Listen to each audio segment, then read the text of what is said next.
This book is for men only, specifically followers of Jesus, especially if they are married men, and especially if they are finding marriage to be perplexing and more difficult than they expected. This is a book about how God's instructions in the Bible can make a man's marriage better. Before getting married, most men think that marriage will be easy. The man assumes that if he finds the right woman, he will be an excellent husband. She will love him. He will love her. What could be simpler? The Bible teaches a different message. The Bible commands men to love their wives as the Messiah loves his people. Husbands, love your wives as Christ loved the church and gave himself up for her. Ephesians 5:25. This verse from Paul's letter to the Ephesians means that, according to the Bible, a man must crucify himself, so to speak, for the sake of his bride. That's how Christ loved the assembly of his people. If you are happily married, you might not understand Paul's picture. But if you are struggling in a distressed marriage, you might identify with the metaphor a little too readily. Husbands enduring unhappy marriages might think crucifixion is preferable to the torment of an abrasive home life. This is a book about how you can carry out the Bible's instruction to love your wife just as Christ loved the assembly and gave himself up for her. Husbands, love your wives and do not be embittered against them. Colossians 3:19, New American Standard Bible. If you agree to prayerfully read and study this book and implement its teachings into your marriage, the state of your marriage will improve. Happy marriages will become happier.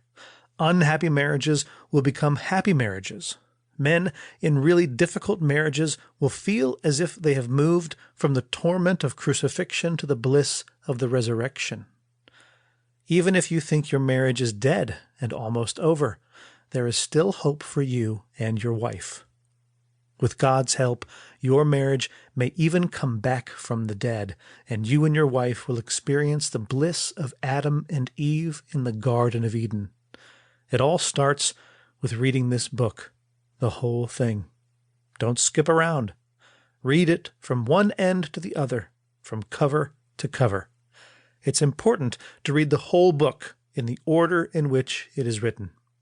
Maybe you already feel that you have a blissful Edenic marriage.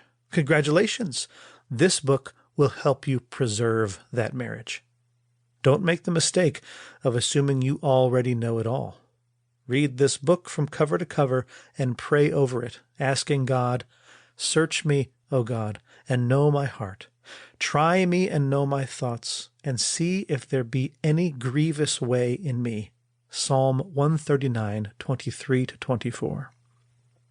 The typical husband obviously assumes that his marriage is healthy and strong, unaware of his wife's true feelings. Don't make the mistake of assuming you already have your marriage relationship all figured out.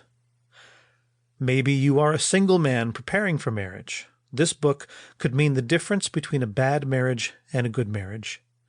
You still have time to do things right from the beginning.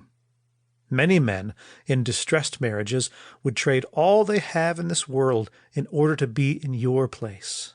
They would pay any price to be able to start all over with their wives, implementing the godly counsel in these pages from the beginning of their marriage. I often hear men say, "If only I had known then what I know now." This book is your opportunity to know now what it takes most of us a lifetime to learn. The majority of us never do learn the principles explained in the book. Read this book, study it, and refer back to it frequently as you begin your married life. This book is not for women. If you are a woman, you should not be reading this book at all. To do so might cause your marriage harm rather than good.